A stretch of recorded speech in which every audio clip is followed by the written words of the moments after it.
Et nous recevons sur ce plateau M. Birahima Soumaré, analyste géopolitique et ancien ambassadeur du Mali en Turquie. Soyez le bienvenu sur ce plateau, M. Soumaré. Merci beaucoup. Alors, le terme utilisé dans le communiqué est dénonce. Cela signifie-t-il réellement la fin de la coopération en matière de défense entre les deux pays? Alors, le terme effectivement qui est utilisé, c'est le mot dénonciation. Alors, lorsqu'il y a un contrat, le contractuel, il y a deux contractuels. Alors, une personne peut dénoncer puisque, vous savez, lorsqu'il y a ce genre de contrat, si on ne dit mot, ce contrat se renouvelle. On n'a pas besoin de s'asseoir pour signer encore. Ça se renouvelle automatiquement.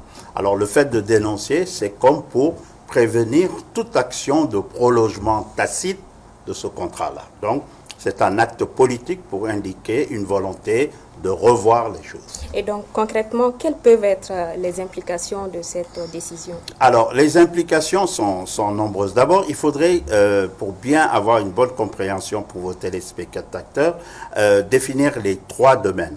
Vous avez d'abord l'accord du 7 mars 2013 qui a été signé au temps où il y avait l'opération Serval, qui reprend un peu Barkhane.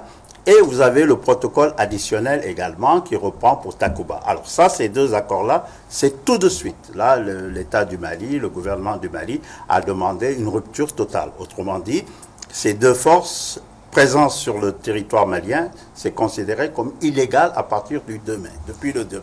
Ensuite, maintenant, vous avez l'accord de coopération en matière de défense qui a été signé le 16 juillet 2014, qui, lui, prendra le temps, ça prend encore 6 mois, alors ça permet véritablement, dans ces 6 mois-là, de renégocier ou de ne pas renégocier. Hein, ça dépendra de ce qui va arriver. Mais ce qui est certain, c'est que de façon immédiate, ce sont les forces Barkhane et les Takuba qui doivent absolument être considérées à quitter obligatoirement le territoire malien. Donc tout de suite. Une dernière question, M. Soumaré. Est-ce que ce énième épisode de bruit entre les deux pays ne risque pas d'avoir des répercussions dans d'autres domaines? Ça peut avoir des répercussions, ça va avoir des répercussions puisque nous sommes tous les contractuels au sein du G5 Sahel.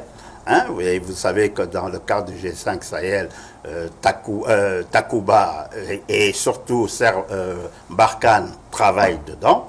Et nous nous retirons de ça. Autrement dit, sur notre territoire, nous n'accepterons plus, selon les termes du gouvernement, que des forces de Barkhane continuent à exercer une lutte antiterroriste sur notre territoire ou qu'il y ait des appareils volants de l'armée française ou même des véhicules. Donc, dans ce cadre-là, ça risque de faire en sorte que notre espace géographique soit un espace géographique en dehors des forces françaises de lutte contre le djihadisme.